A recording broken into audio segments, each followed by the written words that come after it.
మేడిగడ్డ దగ్గర నిర్మించినటువంటి బ్యారేజ్ ను చూడడానికి మా అందరు కూడా అక్కడికి వెళ్లి చూడాలని చెప్పి మా పార్టీ అధ్యక్షులు కేసీఆర్ గారు మాకు సూచించడం జరిగింది. సుమన్ టీవీ కరీంనగర్ వారి ఆధ్వర్యంలో శివరాత్రి సందర్భంగా మహా శివోత్సవం ప్రెజెంటెడ్ బై ఆర్కే ఈవెంట్స్ మార్చి 8 సాయంత్రం 6 గంటల నుంచి కరీంనగర్ లోని ఎస్ఆర్ఆర్ కళాశాల గ్రౌండ్స్ లో మేమందరం కూడా అక్కడికి వెళ్లి చూసి దాన్ని వెంటనే మరమ్మతులు చేయాలని చెప్పి రాష్ట్ర ముఖ్యమంత్రి రేవంత్ రెడ్డి గారిని కోరాలని కూడా మేము అనుకుంటున్నాం. ఇదివరకే శాసనసభలో మరి మా శాసనసభ్యులు చాలా స్పష్టంగా మరి శాసనసభ ద్వారా ప్రభుత్వాన్ని కోరడం జరిగింది.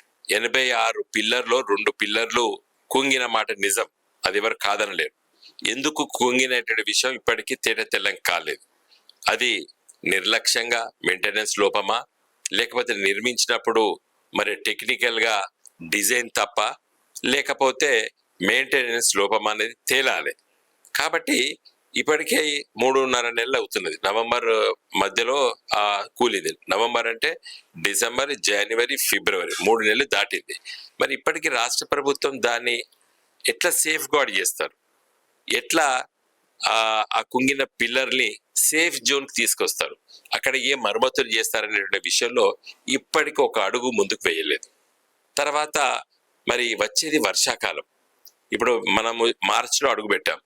మార్చ్, ఏప్రిల్, మే, జూన్ 4 నెలల తర్వాత గోదావరి నది ఉగ్ర రూపం చూపిస్తుంది. పెద్ద పెద్ద వరదలు వస్తాయి. మరి ఆ వరదలు వచ్చినప్పుడు ఈ బ్యారేజ్ ఎట్లుంటుంది అని చెప్పి ఆలోచిస్తుందా ఈ ప్రభుత్వం? ఇంటికి ఒక చిన్న ఇల్లు కట్టుకున్నప్పుడే అక్కడక్కడ ఉరుస్తుందో లేకపోతే ఇబ్బందులు జరుగుతాయి. ఇల్లు మొత్తం కూడా పెట్టుకుంటావా? వెంటనే మరమ్మతులు చేస్తాం. నేను ఒక విషయం చెప్పదలుచుకున్నానండి. మన ఇల్లు ఉంది, ఇప్పుడు ఫ్యూజ్ ఎగిరిపోతుంది. మరి ఇంట్లో ఉన్న ట్యూబ్ లైట్లు, ఇంట్లో ఉన్న ఏసీలు, ఇంట్లో ఉన్న ఫ్రిడ్జ్లు, ఇంట్లో ఉన్నటువంటి గ్రైండర్లు నిరుపయోగంగా ఉంచుకుంటామా మనం? వెంటనే మళ్ళీ ఫ్యూజ్ వేస్తాం. అట్లనే ఈ మరమ్మతులు వెంటనే చేపట్టాలి. ఇది మొత్తము దాదాపు 70-80 వేల కోట్లు ఖర్చు అయిందని చెప్తున్నారు. దాంట్లో ఈ బ్యారేజ్ ఖర్చు 4,000 మాత్రమే, 4,000 కోట్లు మాత్రమే. మిగతా అన్ని రిజర్వాయర్లు, పంప్ హౌజులు, కాలువలు, టన్నల్స్, మొత్తం కాళేశ్వరం ప్రాజెక్టే ఖరాబ్ అయినట్టు చిత్రీకరిస్తుంది ఈ ప్రభుత్వం. చాలా ఆశ్చర్యం వేస్తుంది. మొత్తం 70-80 వేల కోట్ల ఖర్చులో ఈ బ్యారేజ్ ఖర్చు 4,000. ఆ 4,000లో 86 పిల్లల్లో 2 పిల్లర్లు కుంగినాయి. దాన్ని వెంటనే మరమ్మతు చేయాలి కదా. అంటే కేసీఆర్ గారు నిర్మించినటువంటి ఈ కాళేశ్వరం ప్రాజెక్టును మొత్తం కూడా ఇది తప్పిదమని చెప్పడానికి, చిత్రీకరించడానికి కుట్ర చేస్తుంది కాంగ్రెస్ పార్టీ.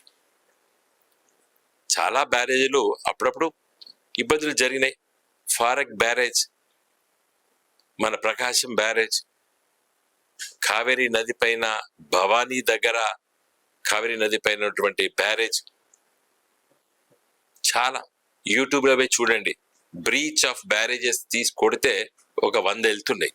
జరుగుతాయి అప్పుడప్పుడు. ఎందుకంటే సృష్టికి విరుద్ధంగా, సృష్టిని నియంత్రించడానికి కట్టేటువంటి ప్రాజెక్టులు ఇవన్నీ కూడా. కాబట్టి అప్పుడప్పుడు నువ్వే కాదు బలవంతుని, నేను కూడా బలవంతుని అని చెప్పి సృష్టి చెప్తుంది. మరి ఇక్కడ తప్పిదం జరిగింది, దానిపైన చర్యలు తీసుకోండి. ఏమైనా మెయింటెనెన్స్ లోపం ఉన్నట్టయితే సంబంధిత ఇంజనీర్లపై చర్యలు తీసుకోండి. డిజైన్ పైన ఉంటే డిజైన్లో ఎవరు తీసుకుని చర్యలు తీసుకోండి, వద్దనడం లేదు. కానీ దాన్ని నిర్లక్ష్యంగా వదిలిపెడితే ఇంకెంత అనార్థం అవుతుంది, ఎంత నష్టపోతారు తెలంగాణ ప్రజలు.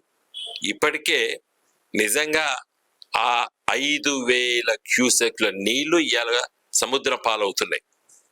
మేడిగడ్డ దగ్గర నుండి 5,000 క్యూసెక్ల నీళ్ళు కిందికి వెళ్ళిపోతున్నాయి, సముద్రం పాలవుతున్నాయి.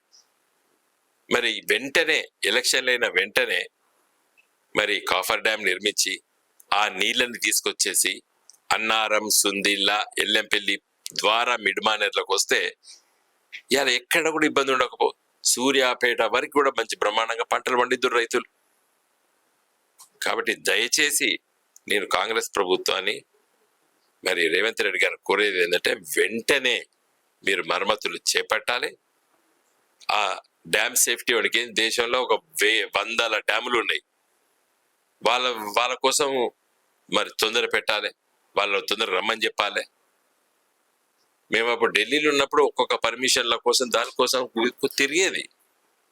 ఇలా మీ రాష్ట్ర ప్రభుత్వం స్పెషల్ రిప్రజెంటేటివ్ పెట్టండి ఢిల్లీలో, ఆ డ్యామ్ సేఫ్టీ అథారిటీ వాళ్ళని ఒక రిపోర్ట్ తొందరగా ఇవ్వమని చెప్పండి. ఏం రిపేర్ చేయాలో వాళ్ళ సూచనలు తీసుకోండి, మంచి మంచి సీనియర్ ఇంజనీర్ల సూచనలు తీసుకోండి, దాన్ని వెంటనే నిర్మించండి, రైతుల్ని కాపాడండి.